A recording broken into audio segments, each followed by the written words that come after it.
Buenas tardes, hola, yo soy Mike. Ale, ¿cómo están? Vamos a ver cómo nos va. Ayer estuvimos practicando un poquito y parecía que estábamos rapeando ahí, los nervios, hablando muy rápido. Entonces, vamos a ver, compartirles esto que es para nosotros muy, muy especial. La charla de nosotros se llama 1-1 y nosotros creemos que venimos en representación de mucha gente. Aquí podría estar la líder de una comunidad, podría estar un estudiante, porque presentamos trabajos que hemos hecho con estudiantes.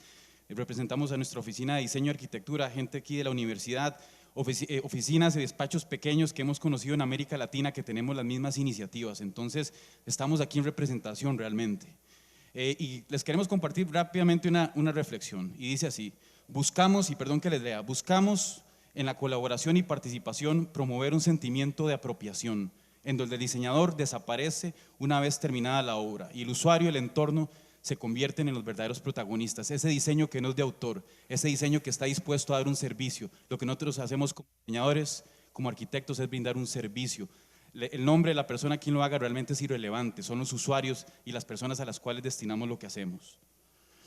Yo tuve el chancecillo de hacer, me habían dado una beca para ir a estudiar una maestría en diseño ambiental sustentable en Londres, una escuela de élite, y yo me acuerdo que con los estudiantes ahí, los latinos, los compañeros, siempre cuestionábamos que estas escuelas están enseñando para que diseñemos para el 0.0001% de la población mundial, realmente diseñando para un aeropuerto o una estación gigante, algo que ni siquiera se va a construir o solo la gente que tiene mucho dinero puede hacer. Es realmente diseño accesible, inclusivo, lo que nos enseñan en nuestras universidades. 3/4 partes de las viviendas en el planeta han sido construidas sin la intervención de arquitectos ni marcos normativos. Casi todo lo que se ha hecho con arquitectura sin arquitectos, desarrollo por las comunidades, por las personas, por el sentido común. Se dice que para el 2030, 2 billones de la población mundial va a estar hacinada en asentamientos informales. 80% de la población mundial vive con menos de $10 al día. Uno presenta este dato en Estados Unidos, en Europa, y la gente se asusta, ¿cómo es posible? No sé qué. Uno lo presenta en Latinoamérica y esos $10 uno se da cuenta que son relativos. La gente dice, mira, se estiran, se encogen, pero realmente no es un tema de dinero, no es de cuantificar, se trata de calidad de vida y eso no tiene precio. Y eso hay que profundizarlo más allá de un aspecto cuantitativo. La mitad de los países de América Latina, casi la mitad, tienen índices de pobreza de su población por encima del 50%. En Costa Rica, un país de 5 millones, hablamos de 25,000 familias, 900,000 personas, pero los números son irrelevantes cuando uno trabaja en el tú a tú con las familias, con las personas. De esto se trata. Hay una charla muy bonita recomendada de TED, de Robert Neuwirth, una persona que ha vivido en asentamientos informales en todo el mundo, y él dice esto, una afirmación muy poderosa, una persona que ha vivido en asentamientos en Sudamérica, en Asia, en África, y dice: el billón de asentamientos informales espontáneos en el mundo mezclan más concreto que cualquier desarrollador. Ellos están construyendo las ciudades del mañana. Hacia dónde la academia, el pensamiento debería enfocarse, es a donde se están construyendo las ciudades. 200,000 personas migran a las ciudades cada día. Y las ciudades crecen, y hay un problema de fondo. Por ejemplo, en los años 90 había todo este tema de los gobiernos de turno viviendista, que a la gente le regalaban casas para que votaran por ellos, a todo el mundo lo querían meter en la misma cajita, ganamos votos, hagamos que esto vaya creciendo, voten por mí, etcétera, y dejaban de un lado las necesidades, la diversidad, las familias, las aspiraciones. Y mucho de lo que sucedió con este tema de no incluir a las personas en los procesos de diseño, esto fue tomado en una revista en México, pero sucedió en mi país también, aquí en Costa Rica, que sacan a las personas del acceso a educación, salud, se los llevan a la periferia. Ellos prefieren dejar, abandonar y volver al asentamiento informal o alquilar en alguna medida la casita para volver, porque no podemos desconectar al ciudadano de la ciudad, a los que realmente construyen. Otro tema de fondo como reflexión: ahora se habla mucho de la sustentabilidad, ya es una moda, un tema muy manoseado. Esto no lo podemos ver como un trofeo, como un atributo, es una parte intrínseca de cualquier problema de diseño. Esto no debería cuestionarse, debería ser parte de. También uno debería plantearse, la naturaleza lleva 3.8 billones de años de prueba y error de estar haciendo un entorno sustentable. ¿Dónde deberíamos de estar viendo? Nosotros lo resumimos en 2 puntos muy sencillos. La sustentabilidad es: tenemos pésimos hábitos de consumo, y segundo, ¿qué hacemos para generar recursos? Cada cosa que nosotros queramos proyectar tiene que producir algo, tiene que generar algo. No siempre es el diseñador que consume recursos y nada aporta o nada produce. Esta visión del ser humano que quiere siempre dominar, estar encima de la pirámide, más bien es cómo nos preocupamos por encajar dentro de un ecosistema, porque al planeta solo le basta apretar su botón de reset, desaparecemos como especie y la vida continúa. Nos pasan vendiendo esta falsa historia de que el ser humano está devastando la vida en el planeta, etc. El peor enemigo somos nosotros mismos. La vida siempre se va a abrir paso. Nosotros, desde el punto de vista de la sostenibilidad, de lo económico, lo ambiental, trabajamos la parte social. Creemos que nuestra trinchera de trabajo está aquí. Y les queríamos compartir el día de hoy 6 palabras claves de lo que es esto, 6 experiencias. La primera es colaboración. En nuestra oficina, por ejemplo, de diseño, tenemos 2 proyectos, los que nos dan de comer y los que no nos dan de comer. Ahí nos movemos como en esos 2 temas. Quizás el segundo es el más lindo porque es el diseño que uno hace porque le apasiona, porque le gusta, porque uno no espera nada a cambio, uno no obedece a una sociedad de consumo, realmente uno lo hace porque quiere, porque te gusta. Aquí hay un ejemplo muy bonito de esto, tenemos el punto rojo y el punto blanco. Punto rojo es el típico proyecto cuando uno se gradúa de la universidad, sale de licenciatura y lo contrata la tía para diseñar la casita al perro. Por el otro lado, tenés puntos blancos. ¿Qué quiere decir esto? Nosotros no venimos de familias que tienen empresas constructoras ni desarrolladoras, tenemos que abrirnos nuestro propio camino y nos dimos cuenta que con el proyecto de graduación uno va a tocar puertas a una ONG, a una empresa, al gobierno, y esto fue generando una red de contactos y uno llega a tocar puertas diciendo: ¿en qué puedo ayudar? Hay un proyecto comunitario en el que pueda participar, tómeme en cuenta. Y resulta que sí nos fueron tomando en cuenta poco a poco y fueron saliendo cada vez más proyectos blancos, puntos blancos en esa gama de opciones. Los proyectos blancos cada vez se hacían más grandes, después no eran remunerados, después se convierten en remunerados, nos empiezan a identificar y al día de hoy en la oficinita ya nos salen proyectos remunerados en esta línea que es de colaboración, de brindar un servicio, y al final se genera toda una red. Esto es gestión. No es como cuando uno termina la universidad y uno espera que va a estar a la par del teléfono y lo van a llamar para hacer trabajos, todo lo contrario, es ir a buscarlo. Este tema de que nos venden de la crisis y todo, más bien hay muchas oportunidades, pero es a través de la gestión y nosotros lo vemos a través de los proyectos de impacto social. Esta parte, no somos de ningún color político, pero es la expresidenta de la República, y parte de lo que decía Mike del accionar, de cómo meternos y vincularnos con el sistema. Y nosotros creamos la que es la red de cuido, el manual de red de cuido. En base a esto, con el gobierno de la República, que era una directriz, cuando entramos al proyecto nos damos cuenta que es el decreto número 1 de la presidenta, pero no existe ningún material que la sustente o la respalde. Entonces, por medio del diseño participativo, la inclusión de entidades como lo que era el PANI, el UNICEF, el Ministerio de Salud, el Ministerio de Educación, creamos este manual de cuido, lo validamos, y a partir de esto el manual se fue a distintas municipalidades para poder tener un recurso de diseño. Obviamente uno de los proyectos que nos dan al iniciar lo que fue la red de cuido es el proyecto de la red de cuido Nicoya. Y hicimos exploración de materiales, ver cómo podíamos cambiar un poco la connotación del espacio, entender que no es un centro educativo, pero sí es un centro que va a tener niños. Nos metimos mucho en el tema psicológico, de cómo podíamos abrir el espacio, que realmente la mayoría de los edificios que se diseñaron tienen este espacio de arriba que es de soporte, es un colchón extra que sirve para que las comunidades se puedan reunir, generar otras actividades. Al principio nos decían que estábamos locos con esa idea, que estábamos derrochando recursos. Cuando se dieron cuenta que el edificio puede crecer, que el edificio se puede comunicar, empezaron a salir otros proyectos, en este caso la red de cuidado de Honcrit, y ahí es parte del proceso. Si lo pueden ver, ahí pueden ver la textura de piso, de color, cambiar un poco esa relación interior-exterior, donde el niño pueda sentirse en un espacio mucho más consolidado, más contextualizado. Y estas son algunas de las redes de cuidado que se están desarrollando. Esta es la de Nandayuri, la de Santa Cruz, que están en proceso de construcción, ahorita ya están terminándose, y es parte, digamos, del proceso de la inclusión que se ha hecho a través de, en ese caso, meternos en el gobierno y poder darle un poco de soporte, aportar un granito de arena.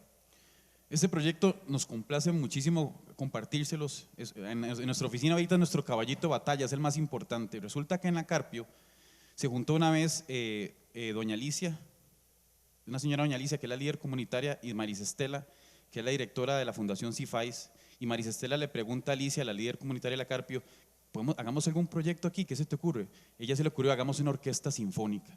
Eso fue hace como 4 años y la señora se quedó: ¡hijo de puña, ¿cómo vamos a hacer? Del dicho al hecho, este proyecto fue tan lindo que no surge desde la arquitectura, surge desde la comunidad, desde la necesidad. Se empieza a hacer todo un proyecto de voluntariado, gente que se fue sumando, nosotros nos sumamos también en qué podemos ayudar. Y entonces el proyecto empieza con bases muy sencillas, como por ejemplo, a una chiquita se le da un violincito de cartón y si demuestra que lo cuida unos días ya se le da el verdadero, ¿verdad? Es un proyecto, el Acarpio es el asentamiento, para los que no están familiarizados, el asentamiento informal más grande de San José, ya se ha ido consolidando en el tiempo. Lo que pasa con este proyecto es que inicialmente estaba un predio A, este lote era donde se iba a hacer una intervención porque no había infraestructura como para habilitar bien el uso.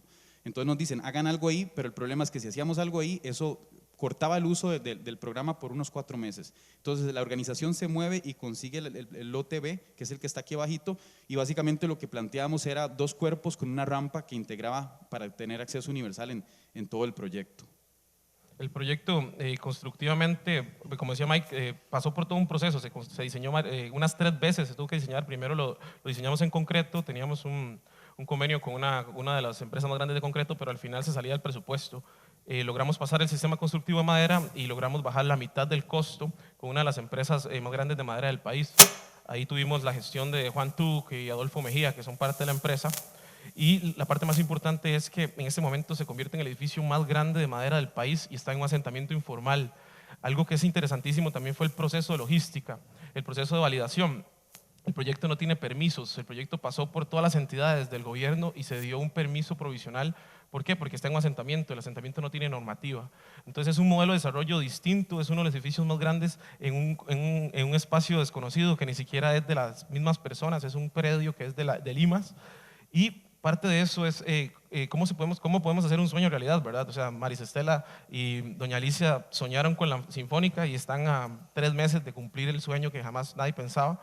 Y es interesante cómo estos elementos se dan, ¿verdad? Cuando Mike mencionaba lo de esta sinfónica, cuando nosotros conocimos a Maris Estela, la sinfónica tenía 10 personas, en este momento tiene 300 en menos de 4 años, o sea, ha crecido de una manera significante y este es el aporte que creemos que podemos empezar a construir país, este tipo de proyectos, que es inversión que llega de distintos capitales, entidades privadas, entidades públicas, metiéndole un poquito al esfuerzo, es parte del proceso que se puede hacer en nuestro país y generar un cambio. Ahora estaba hablando con doña Maris antes del TEDx, saqué aquí una hojita, perdón que se lo lea, me parece lindísimo. En la página de esta organización dice ella, dice Maris Estela, y todos nos hemos contagiado de la locura de Alicia, la líder comunal, la soñadora del barrio, que se le ocurrió pensar que se podía hacer una orquesta en medio precario. Ahí se me corta la voz un poco porque me parece muy lindo que un proyecto así se está haciendo en Costa Rica, se está haciendo desde la gestión privada, que la gente esté poniendo plata, que tenga más de 600 personas inscritas, 120 talleres, todavía falta como un 30% de la inversión. De hecho, si a alguno le interesa colaborar, ahí todavía se necesita, pero es un proyecto lindísimo y que se hace aquí y que no se está haciendo casi que en muy pocas partes del mundo se está viendo este tipo de intervenciones. Inclusión. Nosotros nos pasa, por ejemplo, ahora hay proyectos en la oficina que no sabemos si nos dan de comer o no. Y ahí es un tema de presupuesto a veces. Nosotros hemos tocado puertas con instituciones del Estado, ellos tienen un paquete cerrado que dice, ok, quieren hacer un proyecto comunitario, esto lo que cuesta, tanto ingenierías, planos, se acabó. Es una sumatoria cerrada. Lo que nosotros le hemos propuesto a las comunidades es, por ejemplo, esto no toma en cuenta, ese paquete no toma en cuenta ni a la comunidad ni a los diseñadores. Entonces, lo que tratamos de decirles, hagámonos socios en esta ecuación, en esta fórmula, tenemos un presupuesto, hacemos el esfuerzo máximo para hacer dinámicas de participación, para ver si realmente lo que ustedes quieren, tratamos de eficientar el costo y si sobra dinerillo lo invertimos en el proyecto y si no, también parte de lo que pueda sobrar también puede cubrir nuestros honorarios. Entonces hay una beta de proyectos que están saliendo y nosotros no movemos ni un lápiz, no hacemos una maqueta, no hacemos absolutamente nada hasta entrar en esto, el trabajo inclusivo con la comunidad, escuchar realmente qué es lo que quieren y uno se lleva sorpresas lindísimas con señoras. Esto fue un taller que hicimos en Guanacaste, señoras que nos revelaban el tema de programación, cómo utilizar un salón comunal, cosas que ni en la academia le enseñan a uno, es el aprendizaje ahí mismo, en la práctica, con las personas, con los usuarios. Y nosotros invertimos muchísimo tiempo de oficina, de trabajo con los mismos estudiantes, incentivamos esto para después hacer un taller de extracción de todas estas ideas y hacemos lo que es la validación. Hacemos el taller participativo, luego vamos a la comunidad con las ideas, presentamos el proyecto a ver si nos lo aprueban. Esto no es ciencia de la NASA, ¿verdad? Hasta el momento nos han aprobado casi que todos los proyectos, pero tiene su sentido común, ¿no? De si usted escucha realmente e incluye a las personas a las cuales se está diseñando, el porcentaje va a ser muy alto de que te aprueben un proyecto. Este es uno de los ejemplos más importantes que tuvimos en talleres participativos, fue en una comunidad indígena, en ese caso se llama Granadoro de Turrialba, ellos tienen un dialecto que se llama, que hablan en Cabecar y tuvimos que tener a un traductor en Cabecar para poder desarrollar el taller. Aquí lo más interesante fue que se sumaron las partes, o sea, tenemos personas que son de Limas, que eran trabajadoras sociales, que teníamos psicólogos, también teníamos gente del Instituto Holcim, y lo que hicimos fue hacer una actividad con los indígenas para poder ver qué era las necesidades que ellos tenían. La idea era construir un centro de capacitación que fuera un albergue indígena, porque en la ubicación en la que está el proyecto tenemos un montón de comunidades aledañas que duran 8 o 9 horas para llegar a este proyecto. Y ahí, digamos, hemos tenido la pérdida de niños que han muerto por una cabeza de agua, niños que han muerto por una picadura de culebra. ¿Por qué? Porque caminan 8 o 9 horas y obviamente no les da tiempo de viajar en el día, y en la noche ya no se podría cerrar el ciclo. Entonces, parte de esto fue esta iniciativa de crear este edificio, de que tuviera toda una cosmovisión, de poder entender el inframundo, el supramundo de estas personas, para poder y recrear de alguna manera su espacio. Algo que nos ponía un poquito melancólicos y alegres era que el presidente de la Asociación Indígena, Juan Carlos Aguilar, nos decía que ellos antes iban a un saloncito que era de concreto y se sentían ajenos. Ahora, cada vez que generan una reunión dentro de este proyecto, dicen que es parte, digamos, de ellos, se sienten parte del edificio.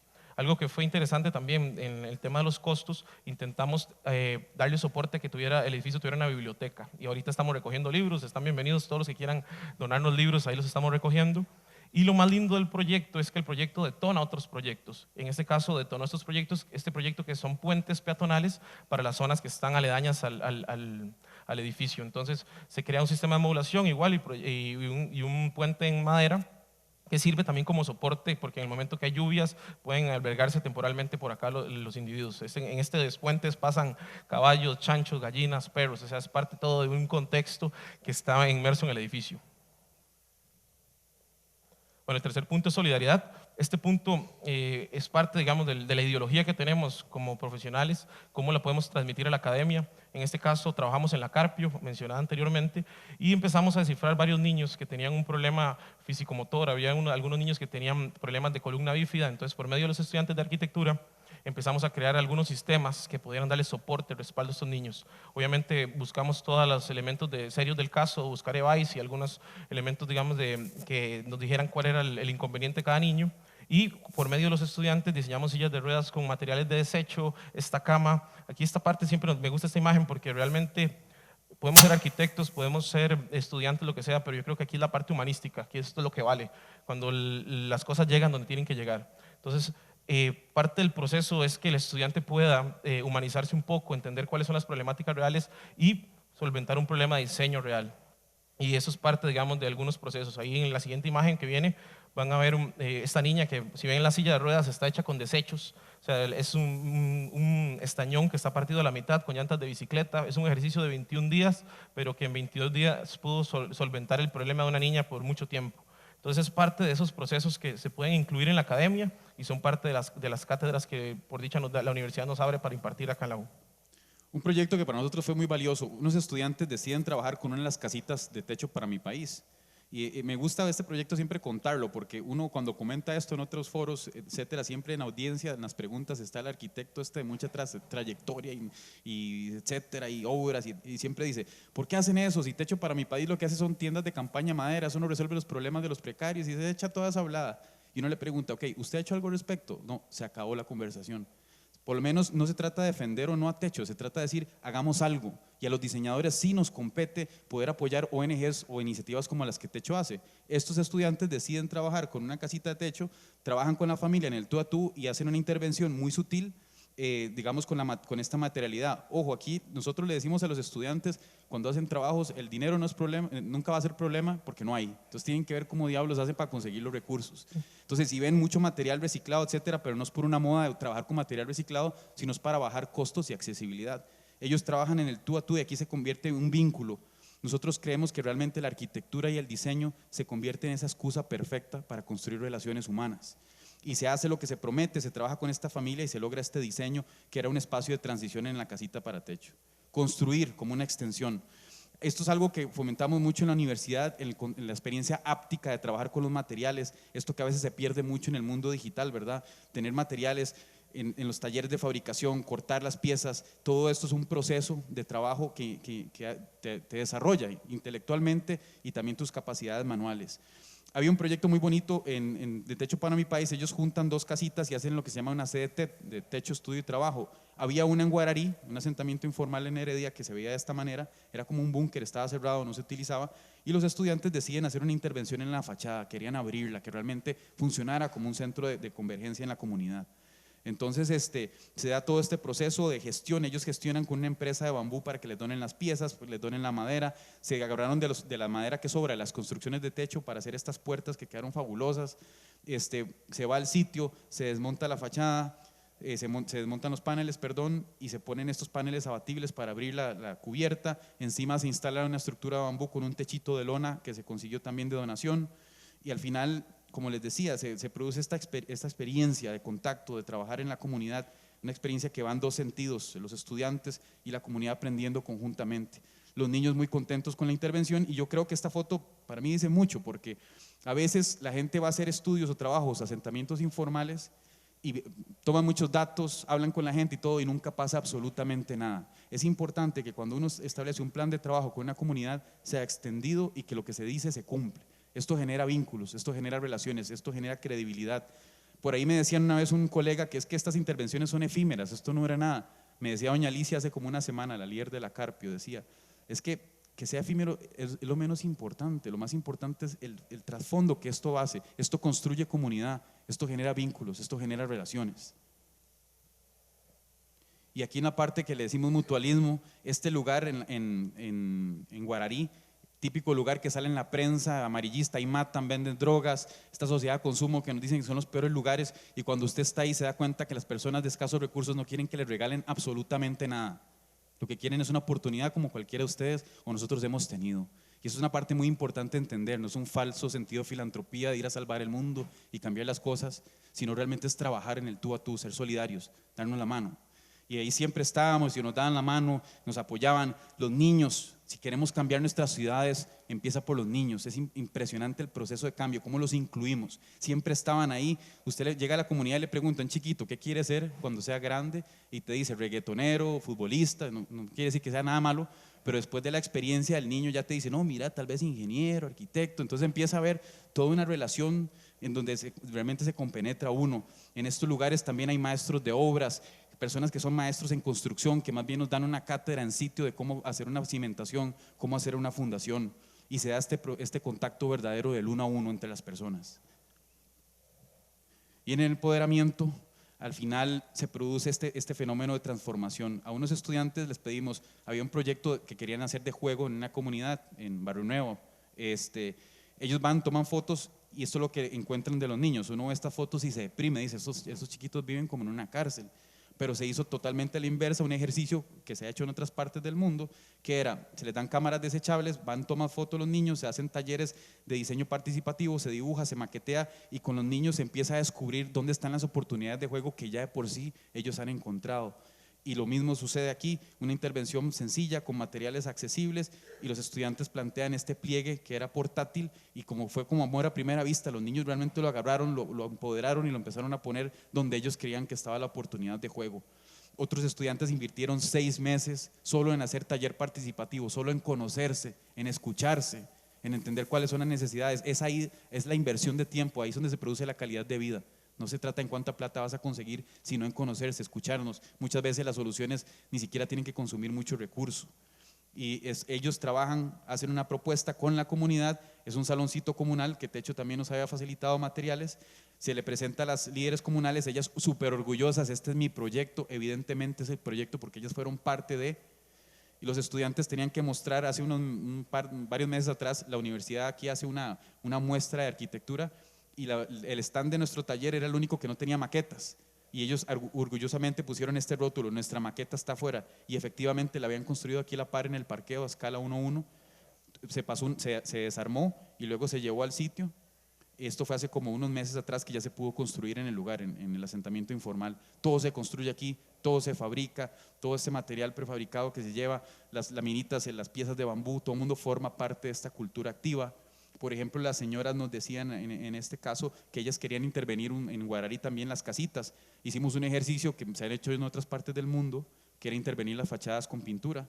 Entonces invertimos tiempo en el taller participativo, se mapean las superficies y al final se produce este fenómeno de transformación bien sencillo.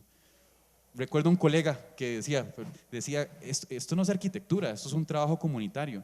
Y la pregunta aquí, ¿realmente qué es arquitectura? ¿Importa si es arquitectura? La arquitectura y el diseño no son capaces de cambiar nuestro entorno, de incluir a la gente, de mejorar nuestra calidad de vida, de cambiarle el rostro a un lugar. Yo creo que la pregunta realmente sigue siendo irrelevante. Estamos hablando de diseño, estamos hablando de todas las personas formando parte de una cultura activa. Las ciudades se cambian desde las personas, no de la infraestructura. Algo lindísimo del sitio de este ejercicio es que uno llega ahora a Guararí y las personas mantienen el color, o sea, le dan vida al color, la retocan, le dan calidad al espacio. Se logró mantener gracias a la inclusión, ellos son parte ahora del proyecto y se sienten que ese es su color, o sea, cada casa tiene una codificación.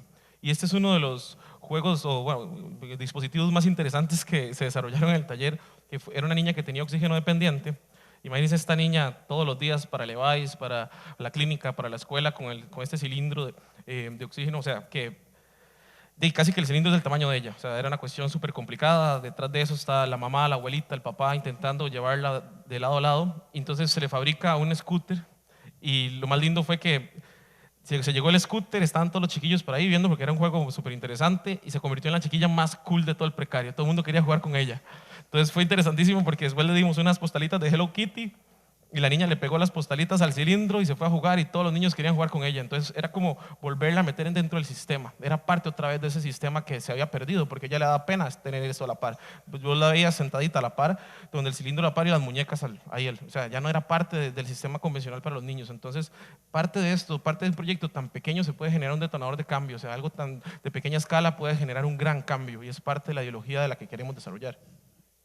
Y ese último proyecto resume lo que queríamos contarles el día de hoy y realmente entender que el diseño es una herramienta poderosísima. No le pongamos etiquetas, ni carreras, ni nada. El diseño es una herramienta poderosísima para resolver problemas y requiere de un trabajo colaborativo de muchas disciplinas para atenderlo. Como les decía, venimos en representación de muchas personas. Este no es el trabajo mío ni Alejandro, de estudiantes, de personas en distintas áreas de especialidad. Entonces, para nosotros es muy bonito, realmente nos enorgullece mucho poderles hablar de esto que se llama el 1-1. Muchas gracias.